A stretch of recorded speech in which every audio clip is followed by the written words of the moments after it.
Hello everyone, welcome back to Study with Vaishnavi Jha. So in today's video, I'll be going through the numericals based on the concept of mirror. So let's start with the topic. So in last class, what we discussed was the ray diagram. हमने रे diagrams बनाए थे, जैसा कि आप देख सकते हैं रूल्स देखे थे और रे डायग्राम्स बनाए थे कनकेव और कॉन्वेक्स दोनों के. So see, for numerical portion, you need to be really clear with the concept of ray diagram. If you are not clear with the ray diagram, you definitely will be able to solve the numerical, but you won't be able to understand it very well. With the concept you will not be very much clear. तो आपको रे diagram जितना clear है, जितना आप अच्छे से रे डायग्राम में परफेक्ट है, जितने ज़्यादा आपका जितना कॉन्सेप्ट क्लियर है, रे डायग्राम आप जितनी अच्छी अंडरस्टैंडिंग है आपकी, उतना ही आपको फ़ायदा होने वाला है न्यूमेरिकल करने में. क्योंकि उससे आपको क्या है, एक तो आपका कॉन्सेप्ट एकदम क्लियर ही रहेगा, इसमें तो कोई शक नहीं है. दूसरी जो एक बहुत अच्छी चीज़ होने वाली है, आप ना ये चेक कर पाएंगे कि कितना आपको आता है. जो आपको आता है, क्या जो आपने सॉल्व किया है, क्या वो क्वेश्चन सही सॉल्व किया है. एक fair idea you will have, a fair idea of whether the question that you did is right और रॉन्ग. तो ये चीज़ आपको बेनिफिट हो जाएगी अगर आप रे डायग्राम्स के साथ क्लियर हैं तो. बट अगर आप रे डायग्राम्स के साथ क्लियर नहीं हैं तो फिर मैं कहूँगी कि आपको पहले न्यूमेरिकल स्टार्ट करने से पहले ज़रूर एक बार रे डायग्राम आप प्रैक्टिस कीजिए. रे डायग्राम होगा तो आपका जो कॉन्सेप्ट है ना, वो आपका एडिशन होगा उस नॉलेज में, और आपको भी कॉन्फिडेंस आएगा कि हाँ भाई ये टॉपिक हो गया है. सो be clear with the ray diagrams first and then jump onto the numericals. Then only you will be able to be very much clear with the concept. So let's start with the numericals. See, numerical करने के लिए आपको क्या कुछ बातों का idea होना चाहिए. वो बातें क्या हैं? That is basically the sign convention. So हम जिस चीज़ को पढ़ने वाले हैं वो है साइन कन्वेंशन सबसे पहले. अब देखिए, साइन कन्वेंशन एक ऐसी चीज़ है जो आपसे डायरेक्टली रेयरली, मतलब इस तरीके से नहीं है कि you will have to write a paragraph on sign convention of mirror, right. वो आपको कोई पैरा नहीं लिखना होगा. You don't have to you will not have to write the answers. So वहाँ पे आपको साइन कन्वेंशन सिर्फ क्या है, ये आपको कॉन्सेप्ट क्लियरेंस के लिए है. मतलब अब ये साइन कन्वेंशन आपको कहाँ से पकड़ में आएगा, ये आपको आएगा रे डायग्राम से. जितना आपका कॉन्सेप्ट क्लियर है रे डायग्राम में, साइन कन्वेंशन उसका क्लियर है. जिसको रे डायग्राम में दिक्कत है, फिर उसके लिए साइन कन्वेंशन वो रट्टा मारेगा, और जो रट्टा मारेगा वो न्यूमेरिकल में नहीं कर पाएगा मैनेज. ठीक है, तो इस वजह से साइन कन्वेंशन मैं आपको रिलेट भी करवाऊंगी उससे, रे डायग्राम से, और फिर हम न्यूमेरिकल्स में भी रे डायग्राम यूज़ करेंगे तो आपको काफ़ी कुछ क्लियर हो जाएगा. तो देखिए, साइन कन्वेंशन की अगर हम बात करते हैं तो कॉन्केव और कॉन्वेक्स दोनों का साइन कन्वेंशन जो है थोड़ा सा अलग चलेगा. तो देखिए कैसे हम साइन कन्वेंशन को लेते हैं. देखिए, अगर मैं आपको पहले फॉर्मूला बताऊं, फिर उस फॉर्मूले के हेल्प से मैं आपको साइन कन्वेंशन समझाऊं, तो देखिए फॉर्मूला ना इस चैप्टर में कुल मिलाकर 2 हैं. मतलब इस टॉपिक में सिर्फ मिरर में 2 फार्मूलाज हैं. क्या क्या फार्मूला है? पहला फार्मूला है मिरर फार्मूला. ठीक है, मिरर फार्मूला जो है वो क्या होता है मैं आपको बताती हूँ. 1/v plus 1/u. अब देखिए आपको ना v में कन्फ्यूजन ना हो, क्योंकि मैं थोड़ा v ऐसे ही लिखती हूँ, बट मैं ठीक कर लेती हूँ. देखिए 1/v plus 1/u is equal to 1/f. ये होता है क्या? ये होता है आपका सिंपल मिरर फार्मूला. ठीक है, ये आपको याद कर रखना पड़ता है, इसका और कोई ऑप्शन नहीं है. अब मिरर फार्मूला तो ये हो गया. दूसरा फार्मूला क्या है? m is equal to hi upon ho is equal to minus v upon u. अब देखिए, इस फॉर्मूले में, इन दोनों ही फॉर्मूले में कुल मिला के गिनती की चीज़ें यूज़ हो रही हैं. जैसे कि क्या यूज़ हो रहा है? v यूज़ हो रहा है. v क्या होता है? v हमने रे डायग्राम बनाते वक्त, मैं आपको दिखा दूँ रे डायग्राम में, देखिए हमने v और u का बहुत यूज़ किया है. तो v बेसिकली क्या है? फर्स्ट रे डायग्राम में लिखा भी था हमने, पोजीशन ऑफ इमेज. क्या है v? पोजीशन ऑफ इमेज, यानी कि इमेज कहाँ रखा है.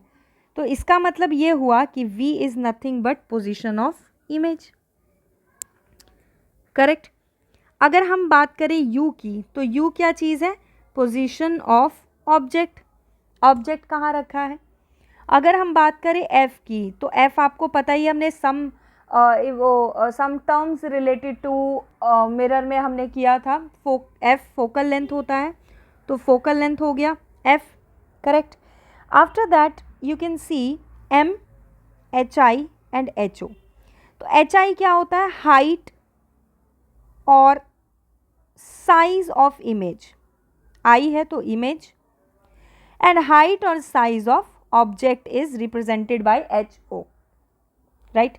Then last but not the least is magnification. Now you must be wondering what is magnification. See, magnification is basically that term which will tell you about the nature, right, about the nature or the size of the image. आपको ना magnification ये बताएगा कि image कैसी है, image कितनी magnified है, क्या एनलार्ज्ड इमेज बनी है, ऑब्जेक्ट से लार्जर इमेज बनी है, ऑब्जेक्ट से स्मॉलर इमेज बनी है, रियल इन्वर्टेड है या वर्चुअल इरेक्ट है। बस यही चीज़ें हमें जो है हेल्प करेंगी हमारे रे डायग्राम, हमारे ये आइडेंटिफाई हमको करने में that at which position the image is located, which kind of image is being formed, whether it is real and inverted or it is virtual and erect. So you will it will be easy for you to identify things once you are clear with the sign convention. तो sign convention भी हमें इन्हीं चीज़ों का देखना है, ठीक है। अब आप साइन कन्वेंशन समझिए, फिर जब हम न्यूमेरिकल करेंगे तो आपको अच्छे से एक एक चीज़ जो है वो क्लियर होगी। देखिए साइन कन्वेंशन की अगर हम बात करें तो 3 चीज़ों पे हमें ध्यान देना है, वी यू एफ फिलहाल, राइट। तो फिलहाल के लिए वी जो है उसको छोड़ के यू लेते हैं सबसे पहले। चलिए, पोजीशन ऑफ ऑब्जेक्ट। तो आप ना रे डायग्राम देखो और रे डायग्राम देखो और रे डायग्राम में देखो कि आपने ऑब्जेक्ट को, जितने भी रे डायग्राम्स आपने बनाए हैं, whether it is concave mirror और it is convex mirror, object आपने हर केस में कहाँ रखा है, लेफ्ट हैंड साइड पे। सी, साइन कन्वेंशन के लिए जो चीज़ आपको ध्यान में रखनी है वो है आपकी मैथ्स की कोऑर्डिनेट ज्योमेट्री। क्या थी कोऑर्डिनेट ज्योमेट्री में भी, क्या था, बस कार्टेशियन प्लेन आपको ध्यान में रखना है। You know that central point is center origin, then it is right from the origin, at the right side of the origin it is positive, left side of the origin is negative, upper side of the origin is positive and upper side of the lower side of the origin is negative. अगर आपको ये चीज़ें याद है कि right में plus है, यहाँ माइनस है, फिर यहाँ प्लस है और नीचे माइनस है, तो आप बहुत आसानी से अपना साइन कन्वेंशन कर पाएंगे। कैसे, देखिए, यू जो है यानी कि आपका ऑब्जेक्ट, पोजीशन ऑफ ऑब्जेक्ट। तो देखिए, अगर आप रे डायग्राम्स अपने देखें, सब जगह आपने जो ऑब्जेक्ट रखा है वो कहाँ रखा है, लेफ्ट हैंड साइड पे। ये तो कॉन्वेक्स मिरर के दोनों केसेस हैं, दोनों में ही ऑब्जेक्ट कहाँ दिखाई दे रहा है, लेफ्ट हैंड साइड पे। अब देखिए, मिरर आपके लिए क्या है, मिरर है आपके लिए ओरिजिन। क्या है मिरर आपके लिए, ओरिजिन, मतलब ओरिजिन वाली वो जो लाइन है, सेंट्रल लाइन, ये वाली लाइन, ये है आपके लिए मिरर। अब इसके लेफ्ट राइट ऊपर नीचे इस हिसाब से चलेगा जैसे ही कार्टेशियन प्लेन में चलता है, बिल्कुल वैसे। सो नाउ सी, आपके मिरर के लेफ्ट साइड में ही रखा हुआ है object, that means the position of object is negative. Convex mirror में तो देख लिया हमने। अब चलते हैं किधर, कॉनकेव मिरर की तरफ चलते हैं। तो let's go on the image of concave mirror.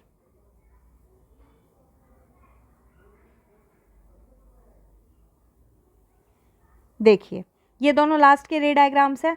कहाँ रखा है ऑब्जेक्ट, एट एफ मतलब लेफ्ट हैंड साइड पे दिख ही रहा है आपको।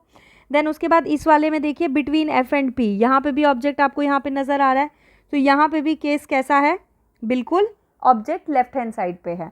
आप यहाँ पे देखिए, चारों रे डायग्राम्स है, चारों में आप ऑब्जेक्ट देखिए लेफ्ट हैंड साइड पे रखा है। दैट मीन्स चाहे कनकेव मिरर हो चाहे कॉन्वेक्स मिरर हो, ऑब्जेक्ट हमेशा कहाँ रखा जाएगा, लेफ्ट हैंड साइड पे। इसका मतलब position of object will always be considered as negative only. हमेशा पोजीशन ऑफ ऑब्जेक्ट क्या लिया जाएगा, नेगेटिव ही लिया जाएगा। आगे चलते हैं, किस पे, फोकस पे आ जाते हैं। Focus, now let's see in case of convex mirror. ठीक है, देखिए रट्टा मारने वाली चीज़ ही नहीं है। अब आप यहाँ पहले रे डायग्राम आप देख लीजिए, उसके बाद मैं आपको वैसे बता देती हूँ। देखिए, फोकस इसका कहाँ है, राइट हैंड साइड पे है। 2 केसेस बनाए कॉन्वेक्स मिरर में, दोनों में ही जो आपका फोकस है वो राइट हैंड साइड पे बना है। तो that means that focus is considered to be positive in case of convex mirror, convex के केस में पॉजिटिव हो जाएगा। कनकेव में देखिए आप, कनकेव में हर केस में फोकस कहाँ है, लेफ्ट हैंड साइड पे है, तो लेफ्ट हैंड साइड पे है तो लेफ्ट हैंड साइड हमेशा क्या होती है, नेगेटिव होती है, तो फोकस जो है वो आपका नेगेटिव हो गया। आपको याद रखने की ज़रूरत ही नहीं, अगर आपको पता है कि कॉनकेव मिरर जो है वो ऐसा बनता है, तो अब जाहिर सी बात है इसका सेंटर यहीं होगा, सेंटर यहीं होगा तो फोकस यहीं होगा, फोकस यहाँ होगा तो लेफ्ट हैंड साइड पे है, लेफ्ट हैंड साइड पे है तो नेगेटिव। अगर आपको पता है कॉन्वेक्स मिरर ऐसे बनता है, इसका मतलब आपको ये भी पता है सेंटर राइट साइड में होगा, सेंटर राइट साइड में तो फोकस राइट साइड में होगा। इसका मतलब क्या हुआ कि आपकी जो कॉन्वेक्स मिरर का जो फोकल लेंथ होगा दैट विल बी पॉजिटिव, क्योंकि राइट साइड में है। तो इस तरीके से आपको समझना है। अब चलते हैं वी पे, ठीक है, यानी कि पोजीशन ऑफ इमेज पे। नाउ सी, अगर आप देखें कॉन्वेक्स मिरर का केस, तो कॉन्वेक्स मिरर के दोनों ही केसेस में इमेज कहाँ बनी है, राइट हैंड साइड पे। तो क्योंकि इमेज राइट हैंड साइड पे है तो वी कैसा हो जाएगा, पॉजिटिव, सिंपल। अगर बात करें किसकी, इसकी, ये आपका जो कॉन्केव मिरर है, कॉन्केव मिरर में आप देखिए 5 cases, that is first case, second case, third case, fourth case and fifth case, सब में रियल एंड इन्वर्टेड बनी है। इसका मतलब क्या है कि जो इमेज है वो लेफ्ट हैंड साइड पे बनी है, मिरर के सामने बनी है, और जो लास्ट केस है उसमें मिरर के पीछे बनी है, इसका मतलब राइट हैंड साइड पे भी बनी है। तो अगर आप रे डायग्राम देखेंगे तो कॉन्केव मिरर में आप नहीं कह सकते हैं कि इमेज पॉजिटिव आएगी या नेगेटिव, तो it may be positive and it may be negative also, इधर पॉजिटिव और नेगेटिव वाला केस हो जाएगा। तो ये आपकी साइन कन्वेंशन हो गई किसके लिए, मिरर फॉर्मूला के लिए, ठीक है। कैसे यूज़ करना है वो ऑब्वियसली जब मैं न्यूमेरिकल बताऊंगी तभी आपको समझ में आएगा, बट फिलहाल के लिए आपका इतना तो क्लियर हो चुका होगा कि यू वी एफ हमें कैसे लेना है, कैसे आप समझ गए होंगे। अब चलते हैं किस पे, मैग्नीफिकेशन। ये मैग्नीफिकेशन ऐसा क्वांटिटी है जो आपको बहुत हेल्प करने वाला है, आपको पॉजिटिव नेगेटिव सब आसान हो जाएगा, रियल इन्वर्टेड साइज वाइज सब आप समझ जाएंगे। कैसे, देखिए एम की ना कंडीशन है साइज़ के लिए अलग, नेचर के लिए अलग, क्या है वो देखिए। अगर बात करें साइज़ की तो एम कहता है, एम का क्या है कि अगर M, if M is greater than 1, देखिए कितना इजी है, if M is greater than 1 then height of image is greater than height of object. So you can say that if the value of m is greater than 1 then it is enlarged in size. अगर m की value 1 से बड़ी है तो image enlarged बनी है, यानी कि ऑब्जेक्ट से बड़ी बनी है। Then in second case, if m is less than 1 then less than 1 means the size of image or the height of image is less than height of object. That means the image is smaller in size, smaller than object, or you can say the image is diminished. मतलब अगर m की value 1 से छोटी है तो image का जो size होगा ऑब्जेक्ट के साइज से छोटा होगा। अगर m की वैल्यू इक्वल टू 1 है, if m is equal to 1 that means height of image is equal to height of object, that means the size of image is equal to the size of object. The same way in which the plane mirror forms the image, जितना आपका height होता है उतना ही plane mirror में आपका height दिखता है, that means that the magnification of plane mirror is also what, it is 1. तो इसका मतलब क्या हुआ कि जब m की वैल्यू 1 है तब दोनों का साइज़ कैसा होगा, ऑब्जेक्ट और इमेज दोनों का ही साइज़ सेम होगा। अब आ जाते हैं नेचर पे। नेचर की बात करें तो भाई अगर m की वैल्यू, कितना ईजी है देखिए, पॉजिटिव है, अगर m की वैल्यू पॉजिटिव है that means the image is virtual and direct, and if m की value is less than negative that means the image is real and inverted. बस आपको ये पता है तो आपका साइन कन्वेंशन इतना काफ़ी है आपके न्यूमेरिकल्स को सॉल्व करवाने के लिए। This much is more than sufficient for solving the numericals. अब देखते हैं सीधा न्यूमेरिकल, क्योंकि जब तक आप किसी चीज़ को अप्लाई करके नहीं देखेंगे नॉलेज को, आपको समझ में नहीं आएगा। सो हम एनसीईआरटी का न्यूमेरिकल उठाएंगे और फिर उसको सॉल्व करने की कोशिश करेंगे विद रे डायग्राम, इधर आस्क्ड और नॉट, पूछा भी गया हो नहीं भी पूछा गया हो, हम रे डायग्राम बनाएंगे और क्लियर करने की कोशिश करेंगे। तो स्टार्ट करते हैं। अब देखिए यहाँ मैंने एनसीईआरटी से क्लिपिंग लगा दी है ताकि बार बार हमको मिनिमाइज़ ना करना पड़े। देखिए यहाँ पे हम उठाएंगे क्वेश्चन नंबर आप ले सकते हैं, पहले मैं ले लेती हूँ कनकेव मिरर का अगर कोई क्वेश्चन है तो। एक तो आप क्वेश्चन नंबर 12 उठा सकते हैं for sure. Then after that you can also go with question number 14, that is also for convex mirror. 15th करते हैं, ठीक है, 15th करते हैं, कनकेव मिरर का है। देखिए, so I am doing question number 15th of exercise, ठीक है, एक्सरसाइज का क्वेश्चन नंबर 15th करा रहे हैं। देखिए क्या है क्वेश्चन में, कहता है an object of size 7 centimetre, object of size, देखिए सेंटेंस की ही सारी बात है, अगर आप सेंटेंस समझ गए तो बात खत्म है आपके लिए। An object of size 7 centimetre, दिया ही है साइज, साइज का मतलब क्या हुआ, एक तरह से हाइट की बात हो रहा है, तो हाइट आपको दे दी ऑब्जेक्ट की 7 सेंटीमीटर। कह रहा है is placed at a distance, placed at 27 centimetre in front of A concave mirror. कह रहा है प्लेस्ड एट 7, प्लेस्ड मतलब क्या हुआ, उसको रखा गया है, कितने डिस्टेंस पे रखा गया है, 27 सेंटीमीटर।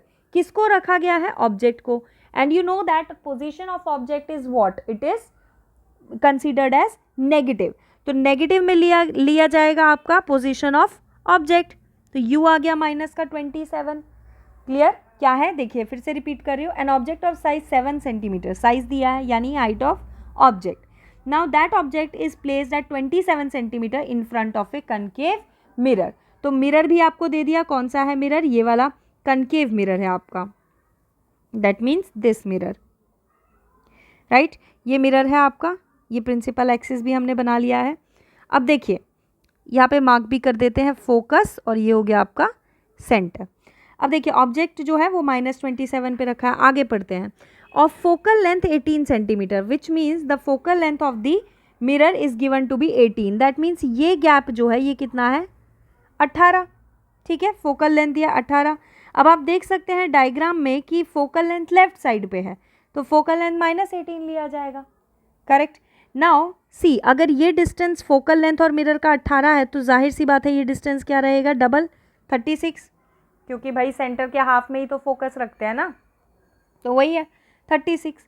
अब देखिए ऑब्जेक्ट कहाँ रखा हुआ है, 27 पे, तो 0 से 18 तक तो नहीं रखा जाएगा ऑब्जेक्ट, फिर ऑब्जेक्ट कहाँ पे रखा जाएगा, 18 से 36 के बीच में, क्योंकि 27 तो 18 और 36 के बीच में ही आएगा ना, तो वहाँ पे हमने ऑब्जेक्ट रख दिया, ये है हमारा ऑब्जेक्ट। ये आपको क्लियर हो गया होगा। अब देखिए ये केस अगर आप देखेंगे तो केस कौन सा बन गया, जब ये ऑब्जेक्ट कहाँ रखा था, बिटवीन सी एंड एफ, तो अब आपके लिए इतना मुश्किल नहीं होगा।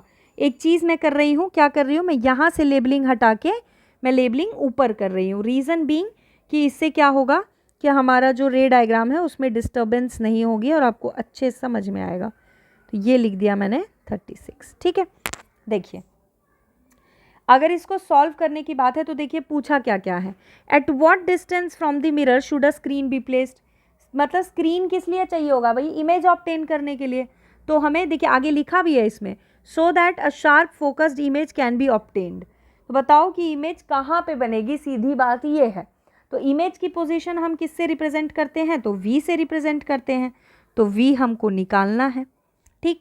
अब आपको मैंने एक फॉर्मूला कराया जिसमें कि हमें अगर u मालूम है, f मालूम है, तो v निकल जाएगा। तीन ही क्वांटिटीज़ का तो फॉर्मूला है ये, अगर दो पता है तो तीसरी निकल जाएगी। So what we will do, we will apply this formula, that is 1/v + 1/u equals to 1/f। अब आप देखिए क्या क्या आप गलती नहीं करनी है आपको, मैं आपको बता रही हूँ, डूज बता दिए, डोंट्स बता रही हूँ। See 1/v as it is plus 1/u की जगह क्या आएगा, -1/27, 1/f की जगह क्या आएगा, -1/18। अब एक चीज़ ध्यान में देंगे, क्या कुछ बच्चों का जो मैंने नोट किया है वो ये करते हैं, मैं यहाँ रफ में आपको समझा रही हूँ, वो ऐसे लिखेंगे which is fine not wrong at all, -27, ठीक है, 1/-18, और वो ना डिनोमिनेटर में ही रखते हैं माइनस को, उनको लगता है कि न्यूमरेटर अलग है डिनोमिनेटर अलग है, नहीं ऐसा नहीं है। देखिए आप 1/27 को अगर सॉल्व करेंगे तो पॉइंट्स में कुछ आएगा, तो जो भी पॉइंट्स में आएगा, 0 पॉइंट कुछ भी पॉइंट्स में आएगा तो आप उसके आगे माइनस लगाएंगे ना।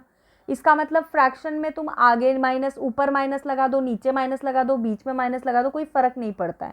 तो don't keep denominator in the minus, उसको न्यूमरेटर में ही रहने दो, ठीक है। उसको एलसीएम में लेके साथ चलने की ज़रूरत नहीं है, इतना भी कोई इंपॉर्टेंट चीज़ नहीं है माइनस, ठीक है। गलत करा देगा क्वेश्चन माइनस, लेकिन आप उस माइनस को सॉल्व कीजिए, ठीक है। उसको डिनोमिनेटर में रख के उसका एलसीएम ले रहे हैं, जितनी दूर तक आप खींचेंगे बाद में माइनस लगाना ही भूल जाएंगे। सो इतना क्यों करना है, आप उसको सॉल्व करेंगे, ठीक है। तो सबसे पहले हम क्या करेंगे, इस प्लस माइनस को सॉल्व करके एक साइन बनाएंगे, क्योंकि एक गलती यहाँ और होती है। गलती क्या करते हैं बच्चे, 1/v is equal to -1/18 is equal to plus का 1/27।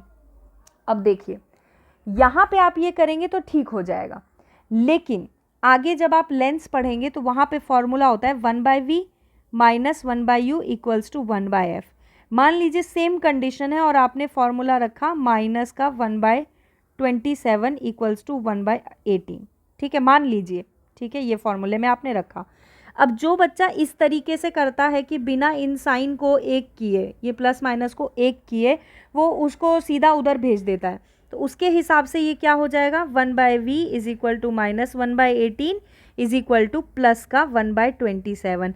लेकिन ये तो गलत है। गलत क्यों है, क्योंकि भाई ये माइनस माइनस तो प्लस हो जाना है, और ये प्लस हो जाएगा तो जाहिर सी बात है उस तरफ जाके क्या होगा, माइनस हो जाएगा। तो ये उस तरफ जाके माइनस 1/18 और ये माइनस 1/27 हो जाएगा, तो फ़र्क आ जाएगा। तो हम गलत नहीं करेंगे, हम क्या करेंगे, पहले इन दोनों साइंस को हम इक्वल बनाएंगे, उसके बाद ही आगे क्वेश्चन में बढ़ेंगे। तो ये मैं आपको इसलिए बता रही हूँ क्योंकि ये बहुत ही बेसिक लेवल की मिस्टेक्स होती हैं और बहुत बच्चों को नहीं पता होता, और बहुत बच्चे पूछते भी ये करके नहीं है कि यार क्या सोचेंगे, या ये सोचेंगे कि इतना भी नहीं आता है, तो इसीलिए मैंने बता दिया, ठीक है। अब देखिए 1/v minus 1/27 plus minus minus हो गया माइनस 1/18। अब देखिए ये माइनस उधर जाएगा तो क्या बनेगा, प्लस बनेगा, तो माइनस 1/18 प्लस का 1/27। 18 और 27 का एलसीएम होता है 54, माइनस 3 प्लस का 2 1/v, 1/v is equal to minus 1/54। लेकिन क्या हमको 1/v चाहिए था, नहीं, हमको चाहिए v। तो हम क्या करेंगे, दोनों साइड रेसिप्रोकल कर देंगे। आप चाहें तो क्रॉस मल्टीप्लाई कर सकते हैं, ऑब्वियसली क्रॉस मल्टीप्लाई भी एक ऑप्शन है आपके पास, बाकी दोनों साइड रेसिप्रोकल कर दीजिए या क्रॉस मल्टीप्लाई कीजिए, answer v equal to -54 centimetre ही आने वाला है। ये आ गया v।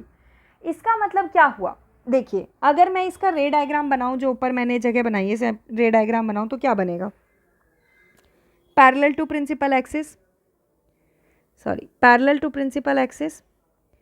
will pass through focus, right. Second rule लगाएंगे, फोकस से अगर लाइट रे पास हो रही है तो it will go parallel to principal axis.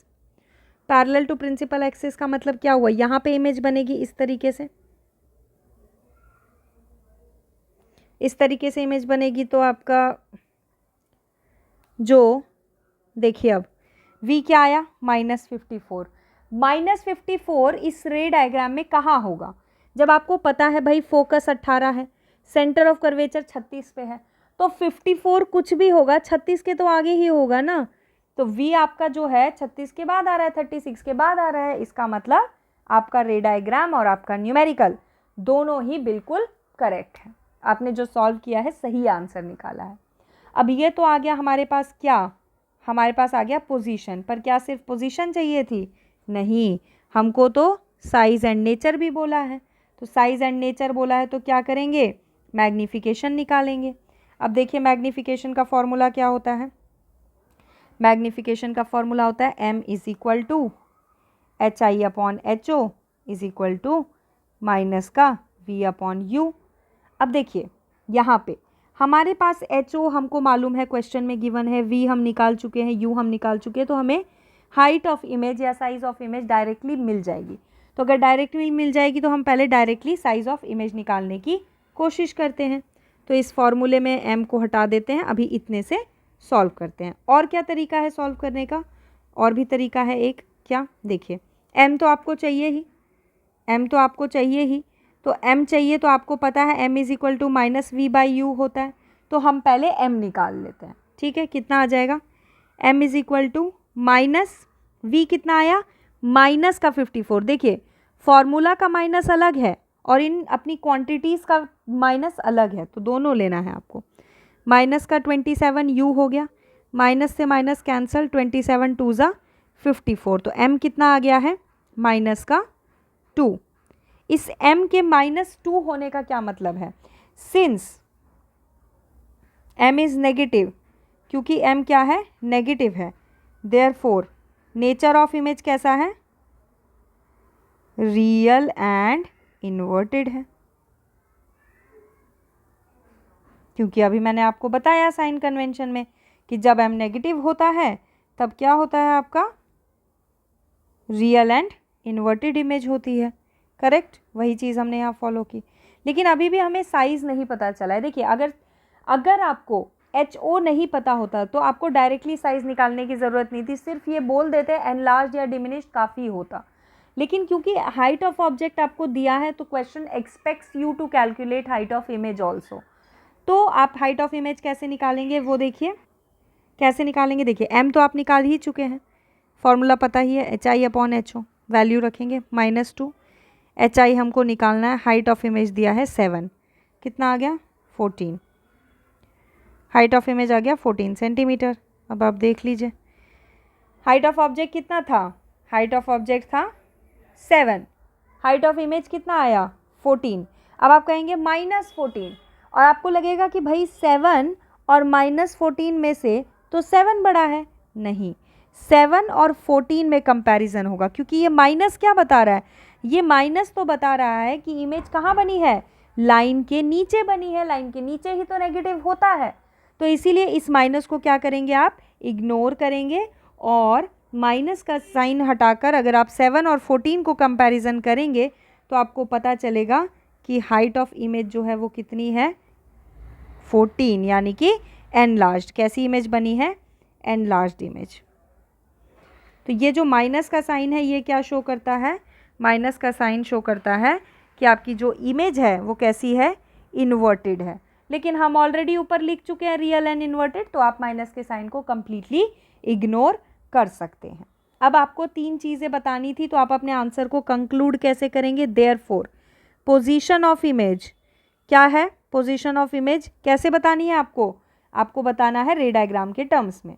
Position of image कहाँ है, बिहाइंड सी, बिहाइंड सी, ठीक है। साइज़ कैसा है भाई, ऑब्जेक्ट 14 था, ऑब्जेक्ट 7 सेंटीमीटर हाइट थी, और जो आपका इमेज है वो 14 सेंटीमीटर हाइट है, तो इसका मतलब इमेज कैसी है, एनलार्ज्ड है। नेचर कैसा है, तो नेचर है रियल एंड इन्वर्टेड, क्योंकि भाई ऑब्वियसली नेगेटिव आया है मैग्निफिकेशन। अब जाके ये क्वेश्चन आपका फुल फ्लेज्ड कंप्लीट हुआ है इस तरीके से। तो ऐसे आपको पूरा का पूरा क्वेश्चन जो है वो सॉल्व करना होता है विद रे डायग्राम, ठीक है। अभी एक और क्वेश्चन हम उठाएंगे यहाँ से, एक बार ये क्वेश्चन मैं पूरा स्क्रीन पे दे देती हूँ, ये इस तरीके से है, ठीक है। अब चलते हैं, एक और क्वेश्चन मैं इस तरीके से करवाऊंगी ताकि आपका कॉन्सेप्ट क्लियर हो जाए, फिर इस टॉपिक को करेंगे ख़त्म, इसके बाद हम रिफ्रैक्शन स्टार्ट करेंगे। सो देखिए यहाँ पे ये कॉन्वेक्स मिरर वाला क्वेश्चन ले लेते हैं, 12th ले लेते हैं, देखिए, या चलिए 14th ले लेते हैं, क्योंकि 12th में आपको हाइट नहीं दिया हुआ है। 14th ले लेते हैं। 14th में देखिए क्या है, an object 5 centimetre in length, object की लेंथ आपको दी हुई है, तो ऑब्जेक्ट की लेंथ अगर आपको दी हुई है that means height of object आपको दिया हुआ है 14 सेंटीमीटर, सिंपल। आगे क्या कह रहा है, तो आगे कहा जा रहा है आपसे कि जो ऑब्जेक्ट 5 सेंटीमीटर इन लेंथ है उसको कहाँ रखा गया है, placed at a distance of 20 centimetre in front of a convex mirror. Convex mirror है और उसको रखा गया है, प्लेस किया गया है 20 सेंटीमीटर इन फ्रंट, यानी कि ऑब्जेक्ट की ही बात हो रही है। ऑब्जेक्ट को कहाँ प्लेस किया गया है, इसका मतलब ऑब्जेक्ट की पोजीशन की बात हो रही है, तो -20 सेंटीमीटर दे दिया आपको। मिरर आपको बता दिया भाई कॉन्वेक्स मिरर है, यानी ऐसा मिरर है, हाँ जी ऐसा वाला मिरर है।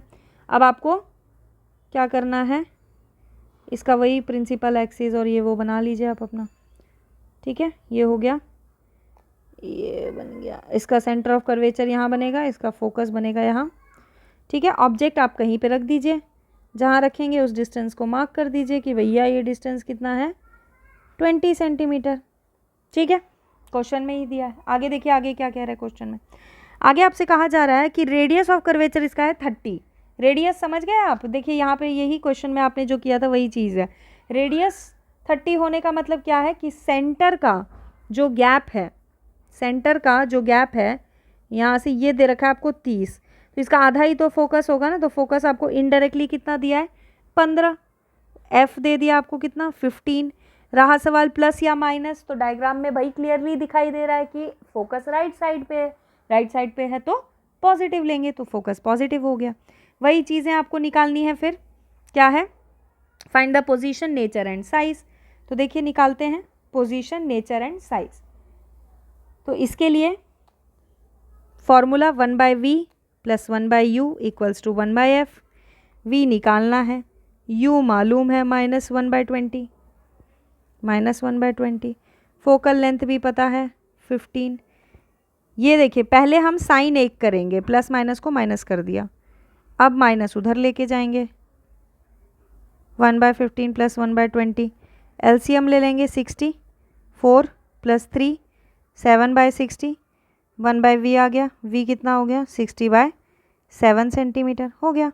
8 पॉइंट, यह आ जाएगा 8.5 और लगभग ये 8.56 आपका सेंटीमीटर आएगा v। पोजीशन ऑफ इमेज आ गई। अब उसके बाद रे डायग्राम हम बनाएंगे। रे डायग्राम बना लेते हैं। Parallel to principal axis will pass through focus, mirror को पास करके तो जाएगी नहीं, तो इस तरीके से जाएगी, हम पीछे एक्सटेंड कर देंगे। ये हो गया आपका पहला रे।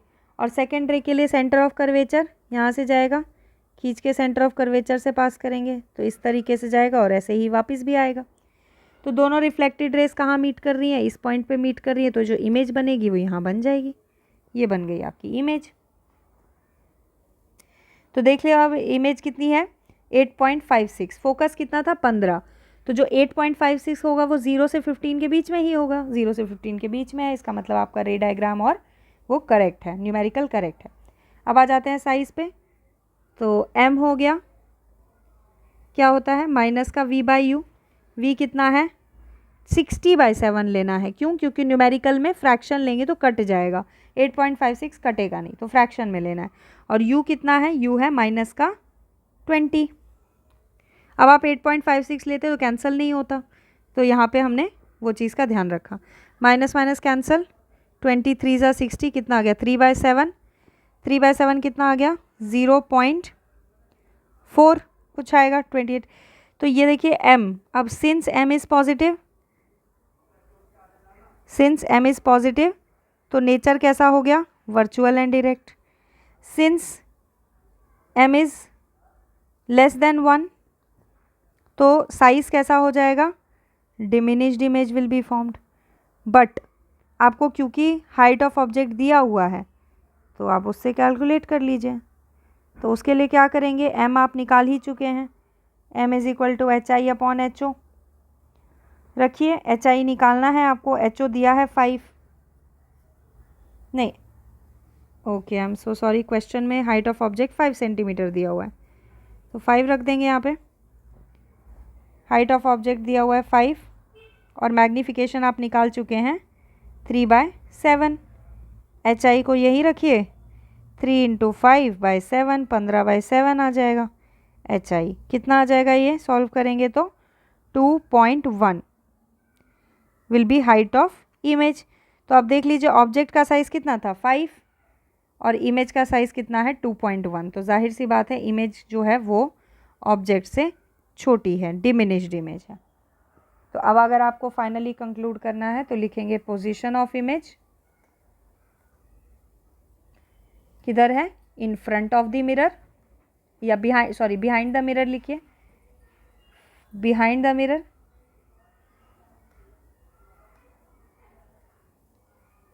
नेचर लिखना है तो वर्चुअल एंड डायरेक्ट, और साइज लिखना है तो डिमिनिश्ड, दैट्स इट। सो इस तरीके से आपके रे डायग्राम्स के क्वेश्चंस जो हैं वो सॉल्व होंगे। रे डायग्राम भी आपको ऐसे लेबल करके ही सॉल्व करना पड़ेगा। तो ये आपका हो गया डन, ठीक है। तो ऐसे करेंगे यहाँ पे हम करते हैं numericals of ray diagrams related to mirror को ख़त्म, और नेक्स्ट क्लास में we will start with refraction. Till then take care, bye bye.